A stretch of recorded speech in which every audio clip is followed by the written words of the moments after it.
नमस्कार मित्रांनो, मी स्वाती तोरसेकर एशा पृथ्वीमध्ये तुमचं स्वागत करते. शुक्रवारच्या दिवशी दुपारच्या नमाजाची वेळ दिल्लीमधला इंदरलोक ही वस्ती आणि तिथे रस्त्यावरती उतरून लोकांनी नमाज पढायला सुरुवात केली. ते नमाज पढतात त्यावेळेला एक छोटीशी सतरंजी वजा पसरतात आणि त्याच्यावर बसून त्यांचा नमाज चालतो. जवळच मशीद होती आणि त्या मशिदीमधून जी प्रार्थना केली जात होती त्याच्यामध्ये हे सगळेजण सामील झालेले होते.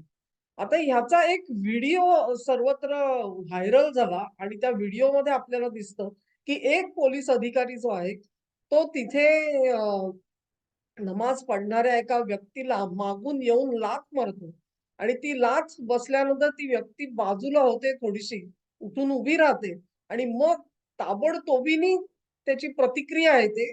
इतर लोक जे असतात ते तिथे धावून येतात आणि त्याला जाब विचारायला सुरुवात करतात आणि तो पोलीस अधिकारी जो असतो तो त्यांच्याशी बोलताना तुम्हाला दिसला असेल. अ, मुसलमान को मारा है, मुसलमान को लात मारा है, असे काहीतरी शब्द आपल्याला ऐकू येतात त्या व्हिडिओमध्ये आणि निदान मी बघितलं त्याच्यामध्ये तरी आहे. आता त्या इंटरनेटवर उपलब्ध आहे की नाही माहिती नाही. त्या व्हिडिओची जी काही वैशिष्ट्ये आहेत, त्याच्यामधलं सर्वात मोठं एक वैशिष्ट्य मला जे मिळालं, त्याच्यावरती मी नंतर नक्कीच बोलणार आहे.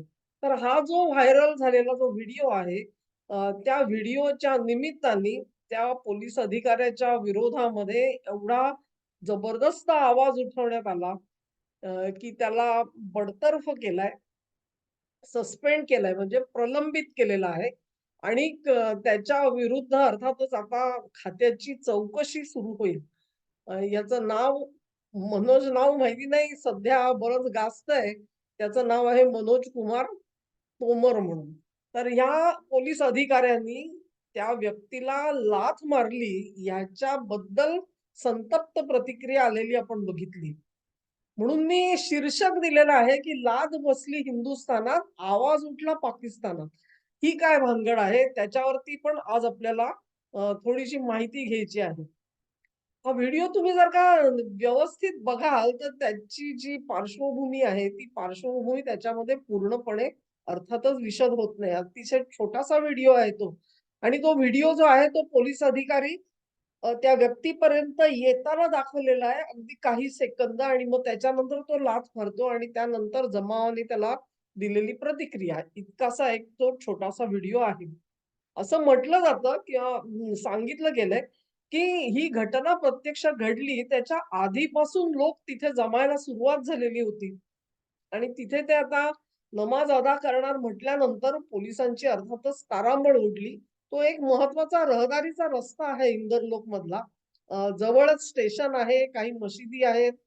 इंदरलोक हे जे जो वस्ती आहे, ती वस्ती अतिशय प्रसिद्ध आहे. ती गरम कपडे तिथे मिळतात. त्याच्यानंतर काही आपले जे उन्हाळ्यामध्ये वापरले जातात इलेक्ट्रॉनिक्सचे कूलर सारख्या ज्या वस्तू आहेत, त्या वस्तू तिथे अतिशय स्वस्त दरामध्ये मिळतात असं लोक म्हणतात. मी बघितलेलं नाहीये.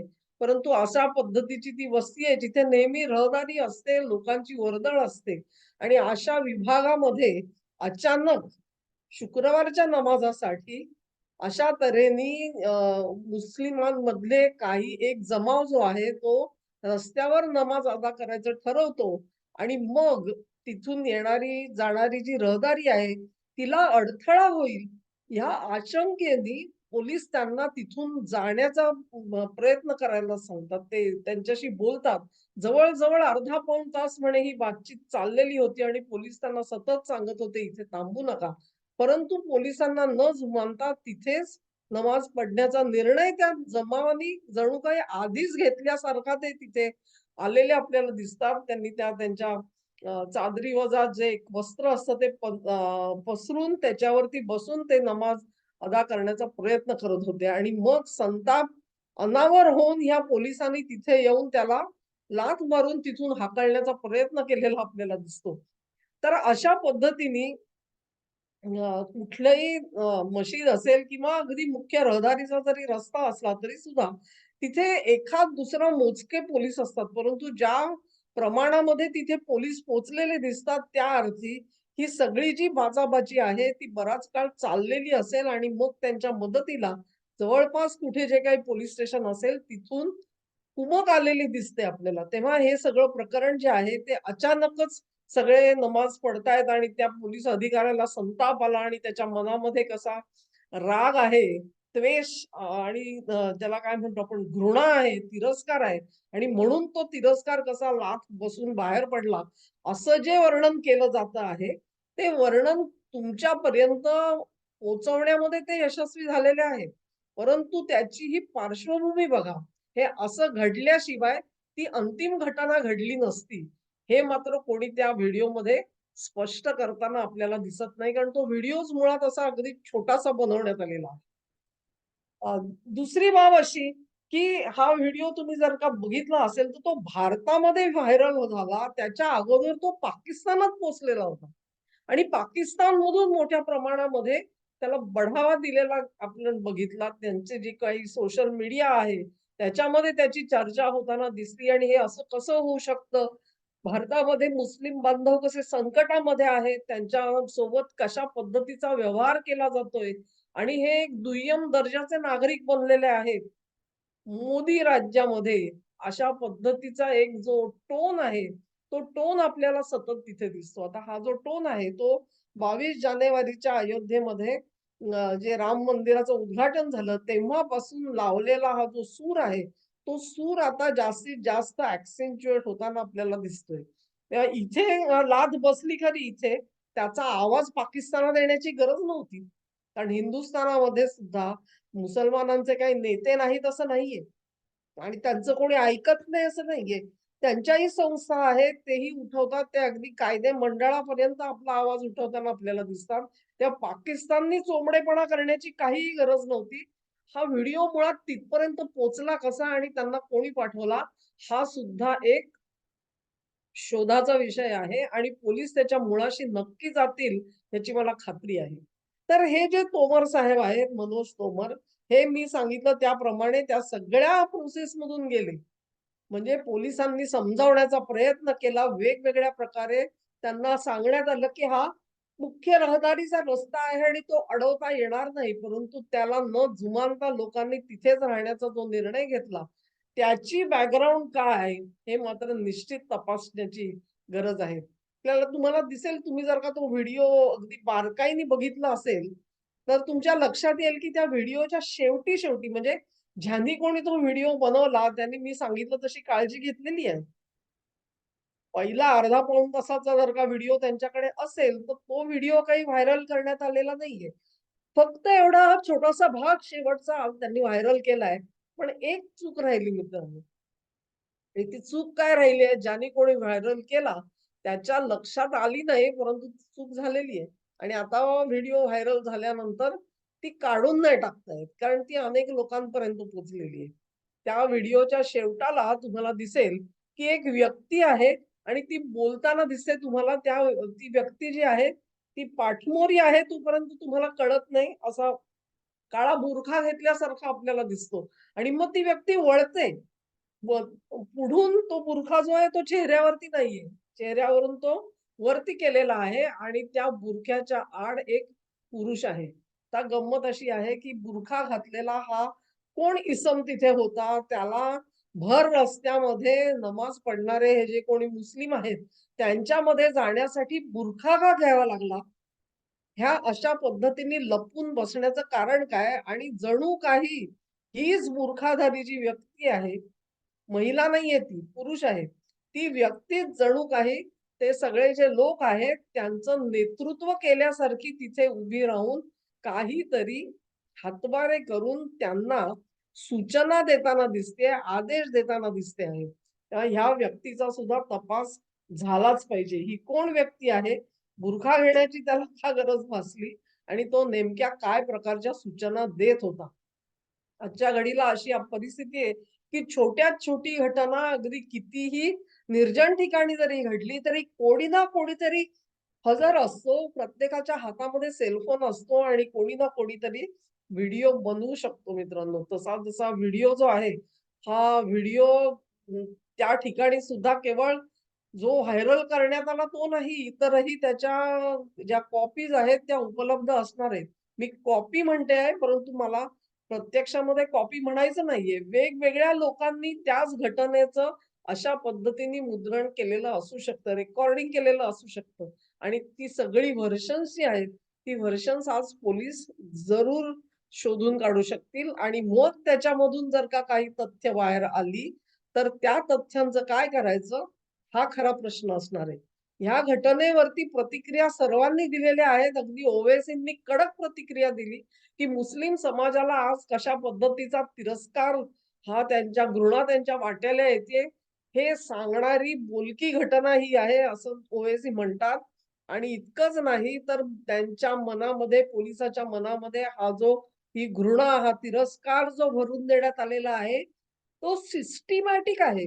म्हणजे ह्या व्यवस्थेमधून येणारा आहे आणि या व्यवस्थेमधून येणारा जो तिरस्कार आहे, त्याचा आम्हाला मुकाबला करावा लागतोय, असं ओवेसींचं म्हणणं आहे. तर हे ओवेसी साहेब जे आहेत, ते त्या पोलिसाला उद्देशून बोलतायत ही गोष्ट खरी आहे. परंतु त्यांच्याच बंधुराजांनी सांगितलेलं होतं, की 10 मिनिटं पोलीस दल काढून घ्या, मग आम्ही काय करामत करतो, ती तुम्हाला दिसेल. तेव्हा पोलिसांबद्दल आपण काय बोलावं, याचा थोडासा विचार करायला पाहिजे. ओवेसी साहेब तर स्वतः वकील आहेत. त्यांनाही कळलं पाहिजे, की आपण काय बोलतोय ते. अशा पद्धतीने त्या पोलिसांनी त्या व्यक्तीला लाथ घातली ह्याच्याबद्दल सर्वांच्या मनामध्ये आक्षेप असू शकतो, की कितीही पोलिसांनी हे केलं तरी त्यांनी त्यांच्या मार्गाने जायला पाहिजे होतं. त्यांनी त्या लोकांना अटक करायला पाहिजे होती.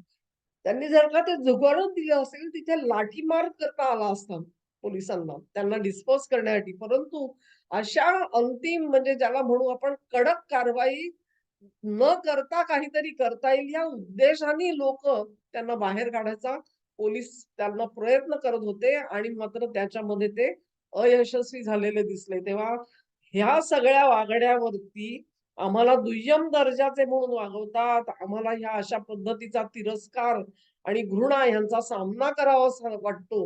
हे सगळे मतलबी बोलणं आहे, हे कोणीही समजू शकतं. आधी ॲक्शन कोणी घेतली आणि ती ॲक्शन मुळात कायदेशीर होती का? ह्याच्याबद्दल ओवेसी साहेब का बोलत नाहीत? रस्त्यावरती येऊन नमाज पढायचा ही गोष्ट कायदेशीर आहे असं त्यांना वाटतंय का? ते नेहमी कायद्याच्या भाषेत बोलत असतात आणि मग पोलिसांनी कायदा हाती येणाऱ्या लोकांवरती जर का काही कारवाई करायचं म्हटलं, तर त्याच्यावर कसा काय आक्षेप असू शकतो? नाझिया म्हणून एक अतिशय महत्त्वाच्या टीकाकार आहेत आणि त्या वेगवेगळ्या YouTube चॅनेलवरती येत असतात. त्यातल्याच एका चॅनेलवरती बोलताना त्यांनी मत व्यक्त केलं, की नमाज ज्यावेळेला दिला जातो, त्यावेळेला तो अशा ठिकाणी दिला जावा, की ती जागा पवित्र असली पाहिजे, ती जागा स्वच्छ असली पाहिजे.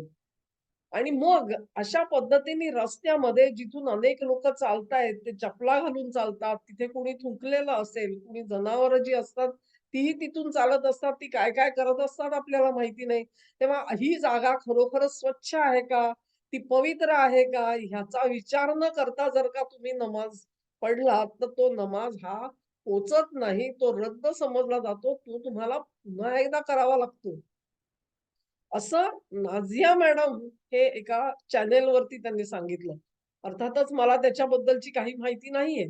परंतु नाझिया जर का असं सांगत असेल, तेव्हा त्या हेच सांगता आहेत, की अशा पद्धतीने रस्त्यामध्ये नमाज पढणं हे वाजिब नाही.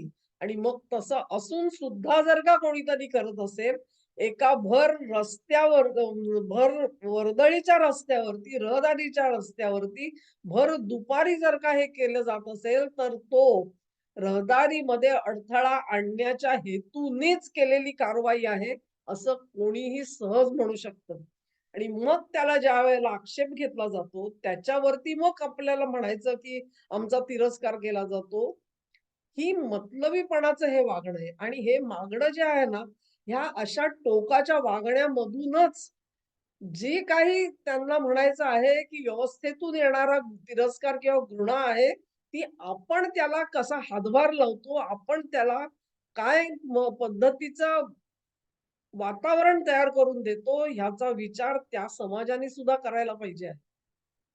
रस्त्यावरती नमाज पडणं ह्याच्यावरती संपूर्ण भारतीय समाजामध्ये वारंवार प्रतिक्रिया उमटलेल्या आहेत.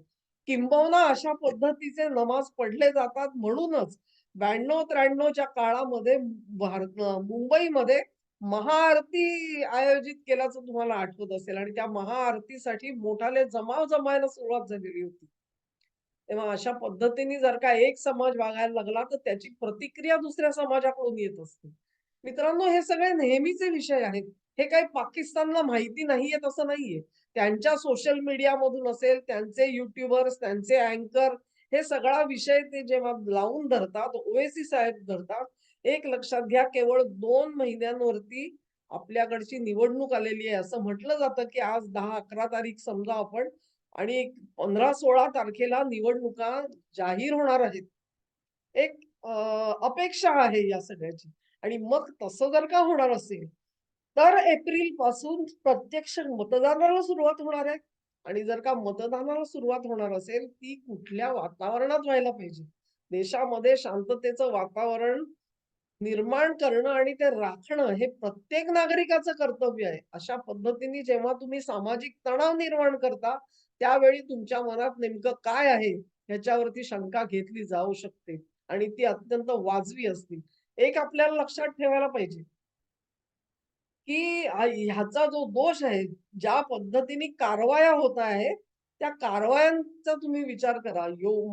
आपले योगी आदित्यनाथ आहेत, त्यांनी जो एक मोठा सर्व्हे केला आणि उत्तर प्रदेशामध्ये अनेक मदरसा आहेत, जवळ-जवळ 24,000 आहेत असं समजलं जातं. त्याच्यामधल्या 13,000 मदरसा ज्या आहेत, त्या नेपाळच्या बॉर्डरवरतीच नेमक्या कशा तयार झाल्या आणि त्या मदरसांना आपल्याला फंडिंग कुठून येतं, पैसा कुठून येतो ह्याच्याबद्दल त्यांना समाधानकारक उत्तर देता आलं नाही. सबब ह्या मदरसा ज्या आहेत त्या अवैध ठरवण्याचा निर्णय सरकारने घेतलेला आहे. दुसरीकडे बंगालमध्ये शहनवाजला अटक केली गेलेली आहे. तिसरी गोष्ट अशी, की खुद्द दिल्लीमध्येच केजरीवाल वारंवार ईडीचं समन्स जे आहे ते नाकारतायत आणि कुठल्याही क्षणी त्यांना सुद्धा ईडी अशाच प्रकारे ताब्यात घेऊ शकते, ही परिस्थिती त्यांनी स्वतःहून ओढवून घेतलेली आहे. दिल्लीच्या अनेक भागांमध्ये वक्फ बोर्डानी ज्या प्रॉपर्टीज गिळंकृत केलेल्या आहेत, त्याच्या विरोधामध्ये सरकारने गेली काही वर्ष चालू करण्यात आलेली जी प्रक्रिया आहे, त्या प्रक्रियेचा भाग म्हणून काही ठिकाणी त्या ज्या मिळकती आहेत, त्या परत मिळवण्याचे आदेश दिले गेलेले आहेत. त्याच्यामध्ये सुनहरी बाग ही जी वास्तू आहे, ती वास्तू हटवण्यात यावी असे आदेश दिल्याचा आम्ही बातमी वाचली. तेव्हा हे वातावरण जे सगळं आहे, हे वातावरण काय आहे हे लक्षात घ्या. कितीही आग धुमसत असली, तरी ते कशा पद्धतीने विणलं जातंय हे लक्षात घ्या. जर का एक दिल्लीमध्येच झाल्या होत्या ना दंगली, आठवतंय तुम्हाला? ट्रम्प साहेब इकडे आलेले होते. ते गुजरातमध्ये होते, परंतु तो निमित्त साधून दिल्लीमध्ये फार मोठ्या दंगली केल्या गेलेल्या होत्या आणि त्याही अशाच अकस्मात उसळलेल्या दंगली होत्या. हे आपल्याला विसरता येणार नाही. हे केवळ तिकडचंच नाहीये. महाराष्ट्रामध्ये काही वेगळी परिस्थिती नाहीये. कुठल्या ना कुठल्या तरी मार्गाने आंदोलनं छेडायची आणि मग ते आंदोलन कुठे ना कुठेतरी जर का हिंसक झालं, त्याला गालबोट जरी लागलं, तरी देखील त्याच्यामध्ये सहभाग घेणारे प्रत्यक्षात खरोखरच त्या आंदोलनाचे फॉलोअर आहेत का आणखी कोण आहेत? ह्या सगळ्याचा छडा लावताना मग दमछाक होत असते. दिल्लीमध्ये सुद्धा दंगल एकदा सुरू झाली, की ती किती भागापर्यंत पसरेल केवळ दिल्लीपर्यंत नाही, कदाचित पूर्ण देशभर पसरू शकते. आणि हा जो नॅरेटिव्ह तयार झालाय, की मुस्लिमांना दुय्यम दर्जाची वागणूक दिली जाते आणि तिरस्कार आणि घृणेचा सामना करावा लागतोय. हे कॉमन कॉज बनवून, सामायिक कारण बनवून संपूर्ण देशभर जर का उद्रेक झाला, तर काय होईल त्याचा विचार करा. मी पाकिस्तानचा उल्लेख केला. त्याचं कारण असं, की तिकडे आपल्या सीमेवरती ज्या पद्धतीने जमवाजमव चालू आहे दोन्ही बाजूला. एका पाकिस्तानच्या बाजूला अफगाणिस्तानची त्यांची जी बॉर्डर आहे पाकिस्तानची, तिथे होणाऱ्या घटना बघा. काश्मीरमध्ये घुसखोरी करण्याचे प्रयत्न बघा आणि चीन बॉर्डरवरती होणाऱ्या हालचाली बघा. या सगळ्या गोष्टी लक्षात आल्या, तर ज्या वेळेला नेहमी आपले एक सेना प्रमुख होते त्यांनी सांगितलं होतं, की 2.5 आघाडीवरती आम्हाला लढाई लढायला लागणार आहे. त्या 2 आघाड्या स्पष्ट आहेत. अर्धी आघाडी जी आहे ती देशांतर्गत असणार आहे आणि ही जी देशांतर्गत जी आघाडी आहे, ती आघाडी पेटवण्याचे कसे सिस्टमॅटिक प्रयत्न चाललेले आहेत, ह्याच्याकडे मला खरं लक्ष तुमचं वेधायचं आहे. तेव्हा या घटना घडत असतात, त्याच्यावरती तुम्ही प्रतिक्रिया कदाचित दिली असेल समाज माध्यमांमधून. तुमच्या मनामध्ये काही विचार आले असतील, परंतु एक लक्षात घ्या, संयम ठेवा. कारण या क्षणी जर का तुमचा संयम तुम्ही हरवून बसाल, तर समोरचा पक्ष जो आहे, तो अत्यंत सोप्या रीतीने जिंकणार आहे. कारण त्यांना अशा पद्धतीने भावना उचंबळून याव्यात, उत्कर्षाला जाव्यात आणि 2 समाजांमध्ये तेढ निर्माण होऊन दंगली घडाव्यात. हाच परिणाम साधायचा आहे. तो परिणाम निदान आपल्या वक्तव्यांनी, आपल्या प्रतिक्रियांनी त्याला हातभार लागू नये. हे काम सर्वात मोठं आहे आणि ते आपण टाळू शकतो हे लक्षात घ्या. हे अशा पद्धतीने त्याला चिथावणी मिळणं हे जर का आपल्या हिताचं नसेल, तर ते आपण टाळलं पाहिजे. कितीही आपल्या भावना त्याच्याबद्दल तीव्र असल्या तरी सुद्धा जी काही कारवाई करायची आहे, ती कारवाई करायला सरकार सक्षम आहे आणि हे सरकार असं आहे, की जे भीतीने 4 पावलं मागे येणारं नाहीये, हेही लक्षात घ्या. तोमर यांच्या विरोधामध्ये त्यांना मी सांगितलं त्याप्रमाणे त्यांचं प्रलंबन झालेलं आहे. त्याच्यावरती चौकशी बसवण्यात येईल आणि मग त्याच्यातून जे निष्कर्ष येतील त्यानुसार त्यांच्यावर कारवाई केली जाईल. असं म्हटलं जातं, मी कुठेतरी ऐकलं, की त्यांच्यावरती एफ-आय-आर सुद्धा नोंदवला गेलेला आहे. परंतु त्याच्याबद्दलची ठोस माहिती माझ्याकडे नाही. तोमर यांच्या वरती जी काही कारवाई करायची ती सरकार करू शकेल आणि सरकार सक्षम आहे. परंतु त्याच्या पलीकडे जाऊन या सगळ्या घटनाक्रम समजून घेणं वेगळी गोष्ट आहे. परंतु ते समजून घेत असताना आपला संयम का आवश्यक आहे, हे विसरता येत नाही मित्रांनो. आणि म्हणून लाज बसली हिंदुस्थानात, आवाज उठला पाकिस्तानात ह्याच्या मागचे जे कनोटेशन्स आहेत, ती कनोटेशन्स लक्षात घ्यावीत. म्हणून हा व्हिडिओ तुमच्या समोर केलाय. तुम्हाला आवडला असेल तर शेअर करा. लिंक शेअर करा. व्हिडिओ लाईक करा आणि चॅनेलला सबस्क्राईब करा. तुमचं सहकार्य वेळोवेळी दाखवून द्या. धन्यवाद.